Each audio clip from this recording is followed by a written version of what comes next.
बस यही सोच कर उम्र भर हमने पाँव में जूते न पहने, जाने कब किस तरफ तेरी आवाज के दफ बजें और हम देर कर दें। हम तेरी समत निकले तो अपने बनाए हुए दायरों के तकद्दुस को पामाल करते हुए एक लम्हा न सोचा। इतना आसान नहीं अपनी बस्ती से हिजरत मेरी जान। शहर जाती हुई गाड़ियां गांव में बच गए उन बुजुर्गों को हारन नहीं गालियां दे के गुजरी।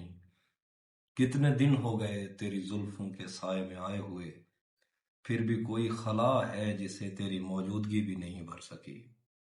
जिंदगी तेरे होंठों से बहती हंसी से बहुत मुख्तलिफ है। जिंदगी ऐसी तस्वीर है जिसको नजदीक से देखने के लिए दूर की ऐनकें चाहिए।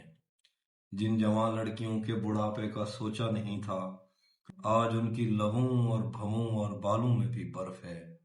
तू नहीं जानती वक्त भी अपनी फितरत में कम ज़र्फ है। जिंदगी तेरे घर में बनाई हुई लाइब्रेरी में रखी किताबें नहीं हैं जिन्हें पढ़ते पढ़ते हमें नींद आ जाएगी। उम्र की आखिरी किस्त में आईना देखने की रिहर्सल निगाहों को खा जाएगी। इससे पहले कि अंदर से आवाज आए कि अब मुझ पे हर रास्ता बंद है, आ मेरे पास आ, मेरे सीने पे सर रख। कुछ जगहों पर रगों में धड़कते हुए खून का ठहर जाना बहुत फायदेमंद है।